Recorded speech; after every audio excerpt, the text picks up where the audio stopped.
Hello students, good morning to all of you.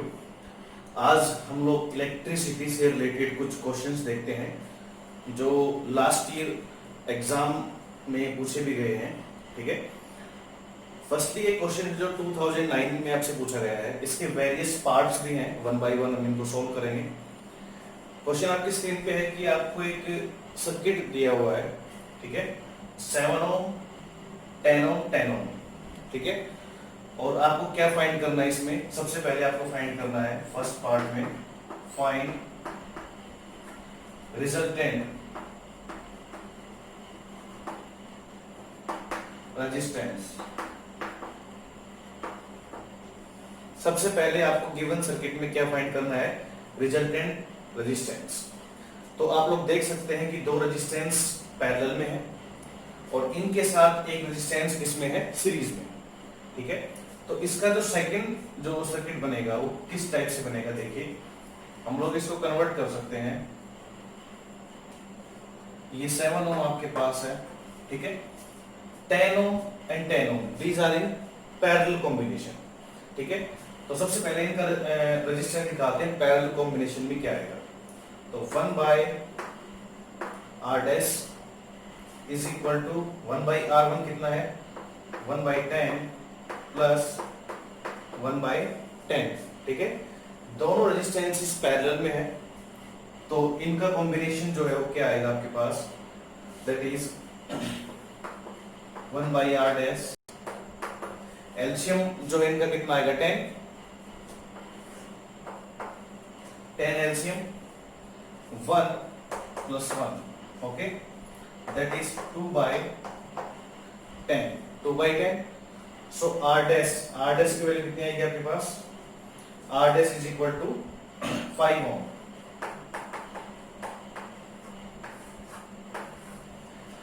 जो इन दोनों का जो रिजल्टेंट आया है वो कितना है आपके पास, 5 ओम। ठीक है, तो हम लोग यहाँ पे लिख लेते हैं दोनों का रिजल्टेंट 5 ओम और इनको कनेक्ट किया गया है किससे, बैटरी से, और जिसके पास कितना पोटेंशियल डिफरेंस है, 6 वोल्ट। ठीक है, ये जो सर्किट है वो हमने कन्वर्ट करवा दिया इन दिस सर्किट, क्योंकि ये दोनों पैरेलल में थे, दोनों को हमने ऐड किया तो हमारे पास क्या आ गया, 5 ओम।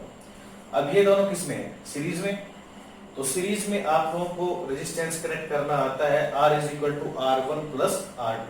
ठीक है, तो 7 प्लस 5, जो यहाँ पे जो रिजल्टेंट आएगा R नेट या R resultant R1 plus R2, 7 plus 5 is equal to 12 ओम।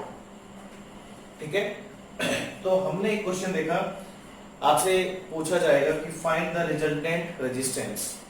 तो आप कैसे फाइंड कर सकते हैं, इस वे से आप यहाँ पे रिजल्टेंट रेजिस्टेंस फाइंड कर सकते हैं। ठीक है, फर्स्ट पार्ट आपसे इस टाइप से पूछा जाएगा, what is the second part.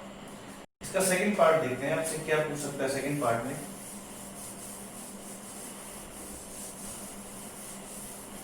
In second part, what is the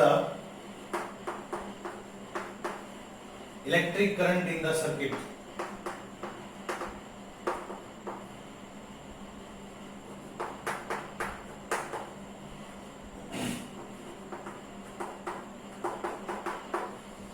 इस सर्किट में कितना इलेक्ट्रिक करंट पास होगा। ठीक है, तो हम लोग इसका इक्विवेलेंट रेजिस्टेंस तो निकाल चुके हैं, नेट रेजिस्टेंस जो कि हमारे पास आया था 12 ओम। ठीक है, यहाँ पे वोल्टेज की वैल्यू कितनी है, 6 वोल्ट, मतलब आपके पास पोटेंशियल डिफरेंस है वो है 6 volt, and you have to find out electric current in the circuit. तो वी नो इलेक्ट्रिक करंट का फॉर्मूला क्या होता है, according to Ohm's law, I is equal to V upon R, I is equal to V upon R। So what is V? V is 6, R is 12, that is 1 by 2 and 0.5 ampere, 0.5 ampere. तो इस circuit में कितना current flow होगा, 0.5 ampere, means यहां से जो current flow होगा वो 0.5 एम्पियर करंट फ्लो होगा। ठीक है, सेकंड क्वेश्चन आपसे ये पूछ सकता है। थर्ड टाइप का जो क्वेश्चन है वो कैसे आपसे पूछेगा, तो थर्ड टाइप देखते हैं।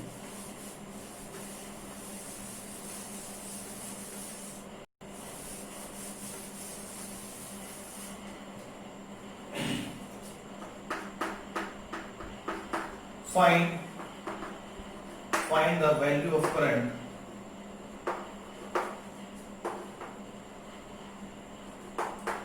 इन 7 ओम।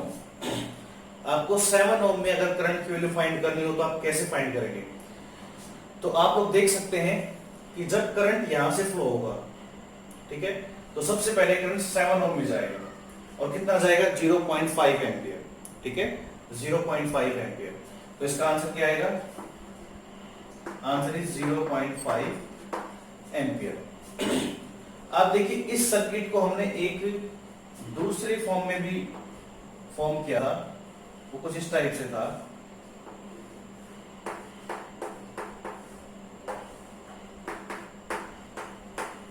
दैट इज 7 ओम एंड 5 ओम, ठीक है, और यहां पे करंट कितना फ्लो हो रहा है? 0.5 एम्पियर, ठीक है। तो आप लोग देख सकते हैं ये 0.5 एम्पियर इसमें से भी फ्लो होगा और इसमें से फ्लो होगा, दोनों में फ्लो होगा, क्योंकि दोनों के दोनों सीरीज में है। और सीरीज में जो करंट की वैल्यू होती है वो क्या होती है? सेम होती है, ठीक है। तो अगर आपसे पूछा जाए कि 5 ओम में और 7 ओम में कितना करंट फ्लो होगा, दैट इज 0.5 एम्पियर। मतलब यहां से भी 0.5 एम्पियर करंट फ्लो होगा और 5 ओम में से भी 0.5 एम्पियर का ही करंट फ्लो होगा, ठीक है। अब आपसे क्या पूछ सकता है? आपसे पूछ सकता है फोर्थ जो इसका पार्ट है, इसमें आपसे क्या पूछ सकता है?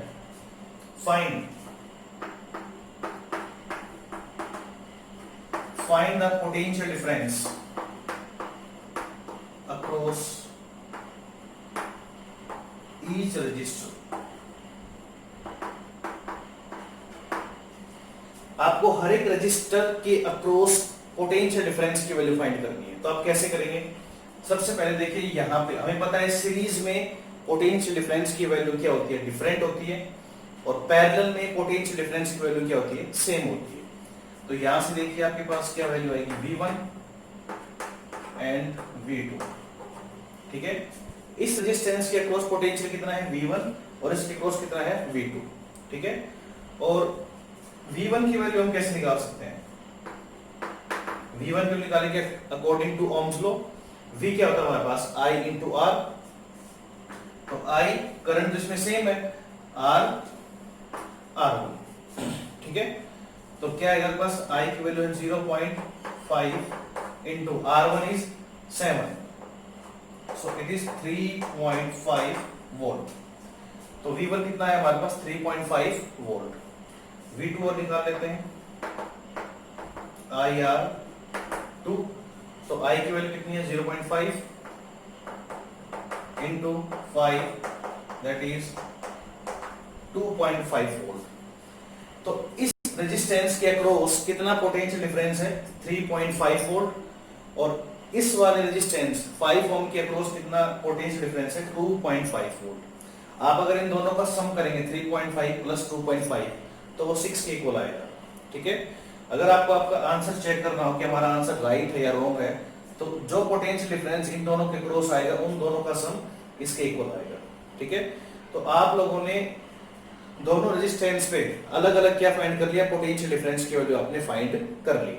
अब यहां से इस वाले क्वेश्चन की तरफ आते हैं। हमें तो इन तीनों पे क्या निकालना था? पोटेंशियल डिफरेंस की वैल्यू फाइंड करनी थी। तो 7 ओम पे हम लोग फाइंड कर चुके हैं, कितना है? 3.5 वोल्ट। अब इन दोनों पे कैसे पता करेंगे? तो जो पोटेंशियल डिफरेंस यहां पे होगा वही इन दोनों के क्रॉस भी होगा, क्योंकि पैरेलल में पोटेंशियल डिफरेंस की वैल्यू क्या होती है? सेम होती है। मतलब इससे अगर हम बैक चलें तो हमारे पास ये वाला कॉम्बिनेशन आएगा। तो इसके क्रॉस अगर 2.5 वोल्ट है तो यहाँ पे भी 2.5 वोल्ट, मतलब इस पे कितना वोल्टेज होगा? 2.5 वोल्ट, और यहाँ भी 2.5 वोल्ट, और यहाँ पे कितना होगा इसके पास? 3.5 वोल्ट, 3.5 वोल्ट, ठीक है। तो हमने अलग अलग रेजिस्टेंस के अक्रॉस पोटेंशियल डिफरेंस की वैल्यू फाइंड कर ली। आपको सबसे पहले याद क्या रखना है? इस सीरीज में करंट की वैल्यू सेम होती है, बट पोटेंशियल डिफरेंस क्या होते हैं? अलग अलग। पैरेलल में पोटेंशियल डिफरेंस तो क्या रहेंगे सेम, बट करंट क्या रहेंगे यहाँ पे डिफरेंट। देखो फिफ्थ क्वेश्चन क्या आपसे पूछ सकता है, फिफ्थ क्वेश्चन के बारे में देखते हैं।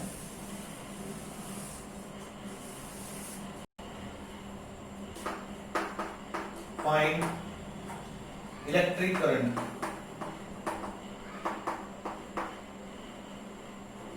Across each resistor. हमें हर एक रजिस्टर पे क्या निकालना पड़ेगा, इलेक्ट्रिक करंट की वैल्यू। मतलब कि 7 ओम पे, 10 ओम पे और 10 ओम पे। तो सबसे पहले हम करंट निकालते हैं यहाँ पे। तो इलेक्ट्रिक करंट अक्रॉस 7 ओम, वो तो हम लोग फाइंड कर ही चुके हैं पहले भी। कितना आएगा वो 0.5 एम्पियर, 0.5 एम्पियर। ठीक है, तो आप इसको फाइंड भी कर सकते हैं। कैसे, मैं आपको बताता हूँ। फॉर्मूला जो हमारे पास है I1 बोल दो उसको, ये I बोल दो। तो इसके अक्रॉस निकालेंगे तो V अपॉन R, इस पे V कितना है देखो, इस पे V है 3.5 और R कितना है देखो इसका 7। तो कितना आएगा ये 1/2 एंड 0.5 एम्पियर। ठीक है, आप फॉर्मूले का यूज करके भी यहाँ पे निकाल सकते हैं। ठीक है, अब निकालते हैं 10 ओम पे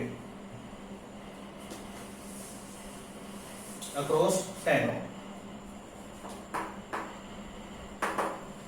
So student, how can we find the electric current across 10 ohm? तो यहाँ पे देखो रेजिस्टेंस 10 है और हमारे पास जो V है कितना है 2.5।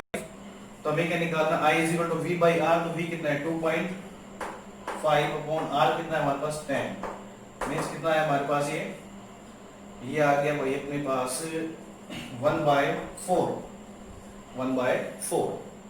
इट मीन्स कितना आ जाएगा हमारे पास ये 0.25 एम्पियर, 0.25 एम्पियर। ठीक है, मतलब इसमें कितना करंट जाएगा, इसकी बात करें तो इसमें जाएगा 0.25 एम्पियर। अब इसमें भी 10 ओम रेजिस्टेंस है तो इसमें भी कितना रहेगा 0.25 एम्पियर।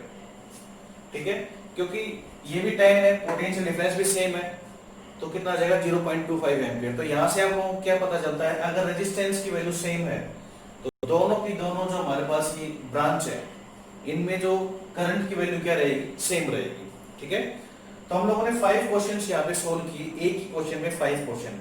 इसमें और भी क्वेश्चंस बन सकते हैं। कैसे, अब देखते हैं यहाँ पे और भी क्वेश्चन कैसे बन सकते हैं। फिर 6 क्वेश्चन बन सकता है, find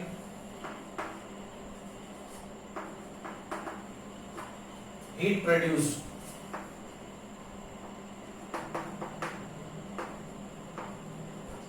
by the above circuit।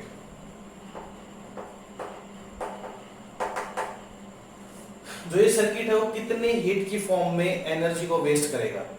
तो हमारे पास पर सेकंड मान लेंगे, हीट प्रोड्यूस पर सेकंड।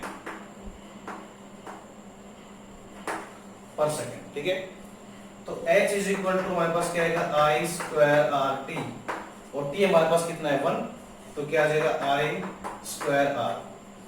अब इसमें I की वैल्यू कितनी है देखो, I हमारे पास था 0.5, सो 0.5 स्क्वायर, रेजिस्टेंस कितना था हमारे पास 12। ठीक है, तो इतनी हीट प्रोड्यूस होगी इस सर्किट के अंदर। ठीक है, total heat produce is this. ठीक है, और एक क्वेश्चन और हम यहां से कर सकते हैं, पावर कंज्यूम। पावर कंज्यूम कैसे निकालेंगे, P is equal to VI। P is equal to VI, total V कितना है हमारे पास, V हमारे पास 6 और I कितना आया था 0.5, तो कितना आएगा हमारे पास 3 वॉट। 3 वॉट इसका आंसर आएगा। ठीक है, तो एक ही क्वेश्चन में मैंने आपको बहुत सारे क्वेश्चन करवाए हैं। ठीक है, आप सीरीज पैरेलल के जो कॉम्बिनेशन उनको अच्छे से सोल्व करना सीखें। आपको पता होना चाहिए कि कौन सा कॉम्बिनेशन सीरीज में है, कौन सा पैरेलल में है।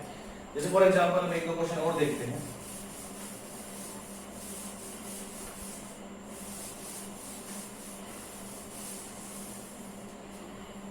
जैसे हमारे पास एक क्वेश्चन है मान लो कुछ इस टाइप से,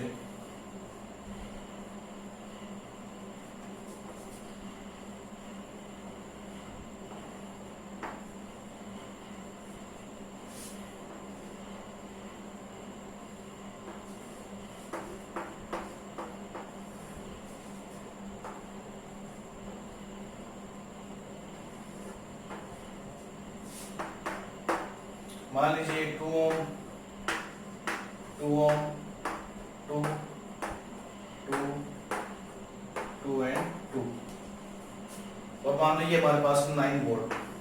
ठीक है, सबसे पहले आपसे पूछेगा find the current flowing in this circuit. तो आपको सर्किट में क्या करना है, सबसे पहले रेजिस्टेंसेस को सोल्व करना है। जितने भी आपके पास ये रेजिस्टेंसेस हैं इनको आप अगर सोल्व करेंगे तो आपके पास करंट की वैल्यू आएगी। ठीक है, तो देखो शॉर्टकट में सोल्व करते हैं, शॉर्टकट सोल्व करते हैं। 2 एंड 2 पैरेलल में है तो 1/2 प्लस 1/2 कितना आएगा 2, 1 प्लस 1 2/2, तो r डैश कितना है 1 होगा। तो ये 1 and 2, 1 plus 2 3, 3 plus 2 5, 5 plus 2 7, 7 plus 2 9, तो v हमारे पास 9 है और r भी कितना है 9, तो कितना है हमारे पास, यहाँ पे करंट है हमारे पास 1 एम्पियर। ठीक है, 1 एम्पियर है। सबके अक्रॉस आप अलग अलग पोटेंशियल डिफरेंस भी निकाल सकते हो, सब में अलग अलग करंट की वैल्यू भी आप निकाल सकते हो। अब करंट की देखो 1 एम्पियर है, तो यहाँ से अगर करंट चलना स्टार्ट होगा तो इसके अक्रॉस 1 एम्पियर, इसके अक्रॉस 1 एम्पियर। अब यहाँ से करंट जो है वो अलग अलग पार्ट में निकल जाएगा। 1 एम्पियर है तो इसका हाफ 0.5 एम्पियर, 0.5 एम्पियर, क्योंकि देखो रेजिस्टेंस यहाँ पे दोनों सेम है तो हाफ हाफ डिवाइड होगा। आगे जाके फिर से 1 एम्पियर, इसमें 1 एम्पियर, इसमें 1 एम्पियर। ठीक है, फिर वापस से ये नेगेटिव टर्मिनल में एंटर करेगा। ठीक है, तो इस तरह से हम सीरीज और पैरेलल के कॉम्बिनेशन उनको सोल्व कर सकते हैं। डिफरेंट टाइप के क्वेश्चन आप सोल्व कर सकते हैं। कंसेप्ट आपको अच्छे से आना चाहिए। पावर कंज्यूम निकाल सकते हो आप, हीट प्रोड्यूस निकाल सकते हो, अलग अलग रेजिस्टेंस के अक्रॉस आप करंट निकाल सकते हो, पोटेंशियल डिफरेंस को फाइंड कर सकते हो। क्वेश्चन देखिए, आपको एक ग्राफ गिवन है। ठीक है, ग्राफ I और V मतलब करंट और वोल्टेज के बीच है, पोटेंशियल डिफरेंस के बीच आपको ग्राफ गिवन है। ठीक है, और जैसे आपको कहा गया है एक वायर है, नाइक्रोम वायर। ठीक है, और आपको अलग अलग रेजिस्टेंसेस के ग्राफ दिए गए हैं। ठीक है, R1, R2 एंड R3, और आपसे पूछा गया है कि कौन सा रेजिस्टेंस सबसे ज्यादा है और कौन सा रेजिस्टेंस सबसे कम है। ठीक है, समझते हैं इसको, देखो थोड़ा सा बेसिक समझते हैं। मान लो हमारे पास एक ग्राफ है VI ग्राफ। ठीक है, कुछ इस टाइप से VI ग्राफ है, और ये हमारे पास क्या एक स्लोप है। ठीक है, स्लोप सिंपली स्लोप कैसे निकालते हैं, सिंपल वे में स्लोप कैसे निकालेंगे, y axis upon x axis. Means अगर हम बात करें स्लोप की तो y एक्सिस पे क्या है v और x एक्सिस पे क्या है i, और v by i according to Ohm's law, v upon i क्या है आपके पास रेजिस्टेंस। मतलब आपको यहां से एक बात समझ में आई कि रेजिस्टेंस जो है वो हमें VI ग्राफ का स्लोप देगा। स्लोप क्या देगा आपको, रेजिस्टेंस।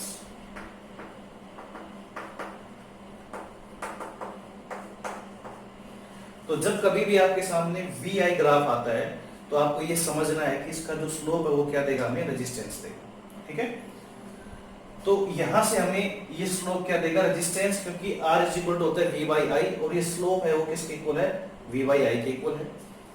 बट अब देखो यहाँ पे जो केस है, यहाँ पे केस है I और V पे, और यहाँ केस क्या था V और I का। ठीक है, तो हम यहाँ पे भी अगर ये वाला जो हमारा स्लोप का जो कंसेप्ट है यहाँ पे भी लगाएं तो यहाँ पे तो V by I नहीं आएगा हमारे पास, यहाँ पे क्या आएगा I अपॉन V आएगा। एंड I अपॉन V क्या होता है हमारे पास, 1 अपॉन रेजिस्टेंस। मतलब यहाँ पे जो स्लोप हमें मिलेगा वो हमें क्या देगा, 1 अपॉन रेजिस्टेंस। मतलब अगर यही ग्राफ अगर यहाँ पे होता, जैसे इस ग्राफ को यहाँ पे अगर हम ड्रॉ करें, जैसे for example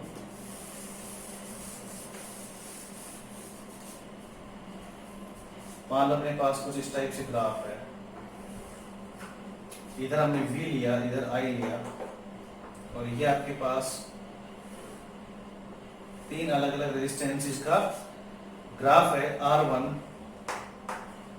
R2 and R3। ठीक है, आपसे पूछा जाएगा सबसे ज्यादा रेजिस्टेंस किसका है। तो जिसका सबसे ज्यादा स्लोप, उसका रेजिस्टेंस सबसे ज्यादा, क्योंकि हमें स्लोप क्या देता है, रेजिस्टेंस, और जितना बड़ा स्लोप उतना ही ज्यादा रेजिस्टेंस। तो यहां पे अगर हम देखें तो R3 जो है, R3 is greater than R1 is greater than R2। ठीक है, बट अगर हम इसकी बात करें यहाँ पे, तो यहाँ पे हमें क्या मिलता है, slope is equal to 1 by resistance, और यहाँ पे क्या मिलता है हमें, रेजिस्टेंस। तो V बाई I और I बाई V दोनों ग्राफ क्या है, एक दूसरे के रिवर्स है। ठीक है, तो जिसका रेजिस्टेंस यहाँ सबसे ज्यादा है, यहाँ क्या होगा, सबसे कम, और जिसका रेजिस्टेंस यहाँ सबसे कम है, इस वाले ग्राफ में क्या हो जाएगा, सबसे ज्यादा रेजिस्टेंस उसी का होगा। मतलब यहाँ पे R2 is greater than R1 is greater than R3। ये जो रिजल्ट है हमारे पास, ये वाला रिजल्ट, ये इस वाले ग्राफ के लिए है, और ये वाला रिजल्ट इस वाले ग्राफ के लिए। तो आप लोगों को डिफरेंस पता होना चाहिए कि V और I ग्राफ और I और V ग्राफ में क्या डिफरेंस है। ठीक है, यहां से स्लोप क्या देता है आपको, रेजिस्टेंस, और यहां पे स्लोप क्या देगा 1 upon resistance. Last year 2020 CBSE में ये वाला क्वेश्चन पूछा गया था, दिस क्वेश्चन।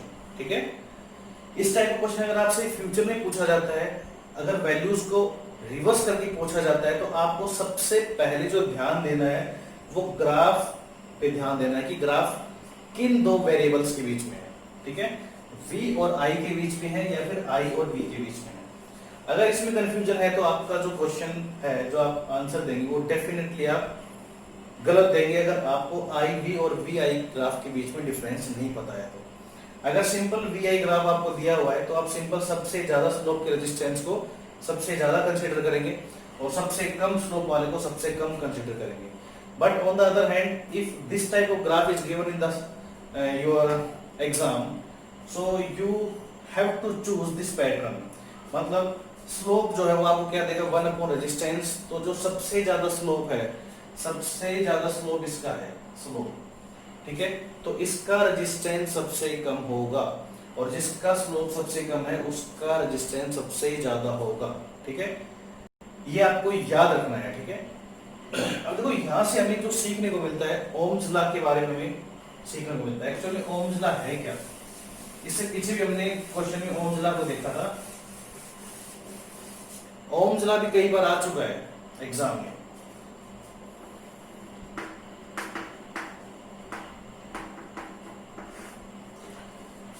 ओम्स लॉ में क्या बताता है कि at constant temperature V proportional to I, constant temperature पे potential difference is directly proportional to current. It means whenever we apply potential difference and we will increase the potential difference and current will also increase, because these two quantities are directly proportional to each other. But some conditions are required. What are the conditions? First, at the constant temperature, if temperature is not constant, then this relationship is not followed. ये वाली relationship follow नहीं हो पाएगी, constant temperature जरूरी है। ठीक है, sign of proportionality को हटाते हैं तो क्या आता है हमारे पास, R I, and what is R? R हमारे पास एक कांस्टेंट है जिसका नाम क्या है, resistance. R is a constant named as resistance, और R हमारे पास क्या है, R is equal to V upon I। ठीक है, तो रेजिस्टेंस की यूनिट क्या होती है, यूनिट होती है इसकी ओम, और सिंबल होता है इसका ये omega. Omega is the symbol and ohm is the unit. ठीक है, रेजिस्टेंस जिन फैक्टर्स पे डिपेंड करता है, factor affecting the resistance, factors affecting resistance. Resistance को अफेक्ट करने वाले कौन कौन से फैक्टर्स हैं? सबसे पहले length, R proportional to L, जितनी ज्यादा वायर की लेंथ होती जाएगी उतना ज्यादा रेजिस्टेंस बढ़ता जाएगा।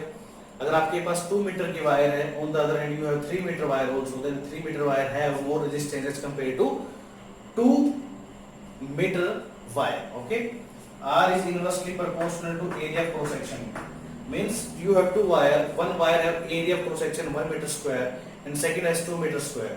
So the wire which have more area cross section which have less area resistance, because area of cross section is inversely proportional to resistance.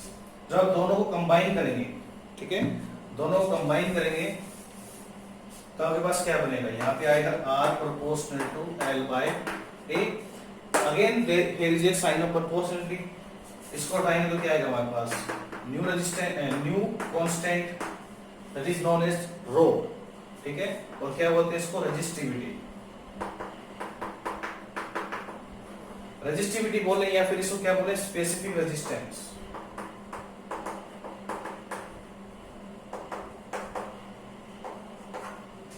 ठीक है, स्पेसिफिक रेजिस्टेंस, कभी भी क्वेश्चन में स्पेसिफिक रेजिस्टेंस लिखा आए तो आपको समझ जाना है कि वो क्या है, रेजिस्टिविटी है। क्लियर?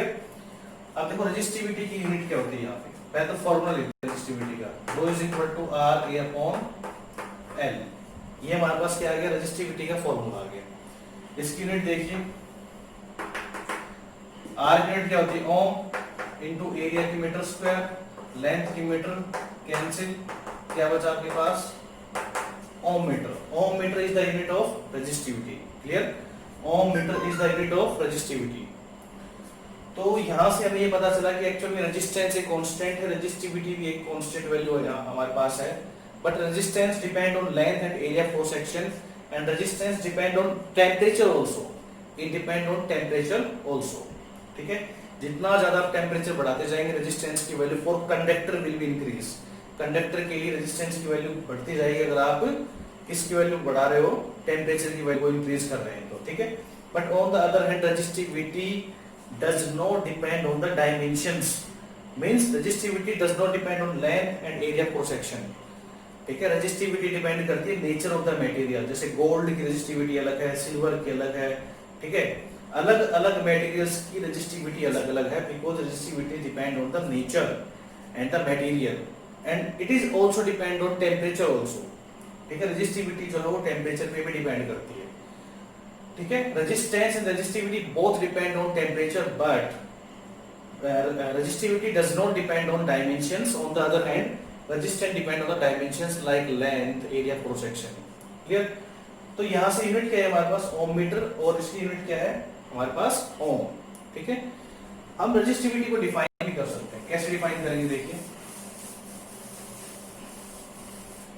जैसे आपके पास रेजिस्टिविटी का फॉर्मूला जो आया that is R A upon, R is the resistance, A is the area cross section, L is the length. ठीक है, अलग अलग मटेरियल के लिए इसकी वैल्यू क्या होती है, रेजिस्टिविटी की अलग अलग वैल्यू होती है।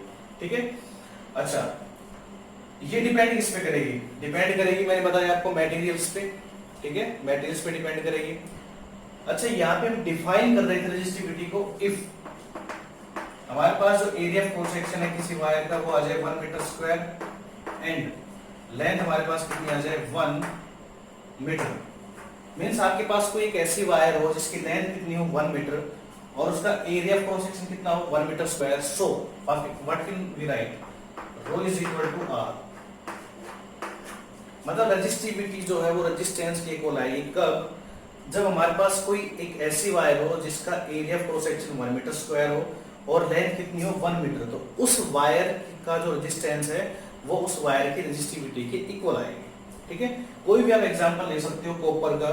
ठीक है, कॉपर की रेजिस्टिविटी अगर आपको पता है, ठीक है, तो उसकी जो रेजिस्टिविटी है, और अगर आप कॉपर वायर ऐसी वायर ले रहे हैं जिसका area cross section 1 metre square है और उसकी लेंथ 1 मीटर है, तो उसकी जो रेजिस्टिविटी है वो उस वायर के रेजिस्टेंस के इक्वल ही आएगी। ठीक है, तो ये रेजिस्टिविटी और रेजिस्टेंस से हमने एक रिलेशनशिप देखा और हमने रेजिस्टिविटी को डिफाइन भी किया। ठीक है, तो जो क्वेश्चंस बनते हैं, क्वेश्चंस सारे के सारे यहां से बनेंगे, ओम्स लॉ पे बनेंगे। ठीक है, what is Ohm's law, draw the graph. Graph देखिए कैसा है, मैंने बताया था अभी आपको फिर भी V और I के बीच में ग्राफ कैसा आएगा, स्ट्रेट। स्ट्रेट ग्राफ क्यों आता है, क्योंकि जो V है वो डायरेक्टली प्रोपोर्शनल है किसके, I के, और प्रोपोर्शनलिटी के ग्राफ कैसे आते हैं, हमेशा स्ट्रेट आते हैं। तो ये हमारे पास ओम्स लॉ का क्या है, ग्राफ है। कभी 1 मार्क में ग्राफ आए तो आप इस टाइप का ग्राफ बनाइए, क्योंकि both the quantity are directly proportional to each other. So graph जो है वो हम आपके इस टाइप से आएगा, ठीक है। तो हम लोगों ने यहाँ पे resistance in series and parallel, ठीक है, उसके डिफरेंट क्वेश्चंस सोल्व किए। यहाँ पे हमने ओम्स लॉ के बारे में पढ़ा, रेजिस्टेंस और रेजिस्टिविटी के बारे में पढ़ा, उनके फैक्टर्स पे क्वेश्चन पूछता है बहुत बार, on what factor does resistance depends. 3 marks में आएगा कई बार, ठीक है, 2 मार्क्स में भी आ सकता है, 2 फैक्टर पूछेगा तो 2 मार्क्स में, 3 पूछेगा 3 मार्क्स में, ठीक है। रेजिस्टिविटी का सेकंड नेम क्या होता है, स्पेसिफिक रेजिस्टेंस, 1 मार्क में आ सकता है, ठीक है। रेजिस्टिविटी जो है उस पे न्यूमेरिकल आ सकता है, जो हमने फॉर्मूला लिखा था ρ इज इक्वल टू RA/L, ठीक है। तो यहां से हमारे पास एक न्यूमेरिकल भी बन सकता है, रेजिस्टेंस भी बन सकता है, R is equal to ρL/A। Simple ये, मतलब इन दोनों पे क्वेश्चन जो है वो किस टाइप से बनेगा। रेजिस्टेंस पूछ सकता है आपसे, रेजिस्टिविटी, एरिया क्रॉस सेक्शन और लेंथ देके आपसे रेजिस्टेंस पूछ सकता है, एरिया क्रॉस सेक्शन पूछ सकता है और आपसे लेंथ भी पूछ सकता है। आपको 3 क्वांटिटी देगा और 1 क्वांटिटी आपसे पूछी जाएगी, ठीक है। तो आप इजीली उनको सोल्व कर लेंगे। बहुत सारे न्यूमेरिकल आपने ऐसे सोल्व भी किए हुए हैं, ठीक है। 1 मार्क में जो थ्योरेटिकल क्वेश्चन आएंगे वो सारे मैंने आपसे डिस्कस किए हैं, ठीक है। रेजिस्टेंस सीरीज एंड पैरेलल में किसी भी टाइप का क्वेश्चन आए तो you should know about that very well, ठीक है। कि सीरीज में रेजिस्टेंस जब जोड़ेंगे तो उनमें करंट की वैल्यू सेम होगी, पोटेंशियल डिफरेंस की वैल्यू डिफरेंट होगी। On the other hand, in the parallel combination the current will different in each branch but the value of potential difference is same across the each resistor, ठीक है। So by the different way you can solve the questions very easily. आप बहुत आसानी से question solve कर सकते हैं। So you have to practice, आपको प्रैक्टिस करना है अपने मिड टर्म एग्जाम के लिए, ठीक है। So keep practice and solve the maximum questions, ठीक है। और आपको मेमोराइज करने की जरूरत नहीं है ज्यादा, क्योंकि मोस्टली कॉन्सेप्चुअल क्वेश्चंस आते हैं। You should know the concept, you should hit the concept, ठीक है। आपको कंसेप्ट को देखना है, not to memorise the any formula. You know very well that the resistance है formula R is equal to ρL/A because R is directly proportional to L and inversely proportional to area cross section। आप उन सभी quantities का use करके भी resistance का formula derive कर सकते हैं, ठीक है। तो बेसिकली जो आपके पास क्वेश्चन थे रेजिस्टेंस सीरीज और पैरेलल के, मैंने आपको हर टाइप के क्वेश्चंस का तरीका बता दिया। सो यू शुड फॉलो, ठीक है। आपकी बुक से आप क्वेश्चंस की प्रैक्टिस करें, आपको जो असाइनमेंट दिया जाता है उसको कंप्लीट करें, ठीक है।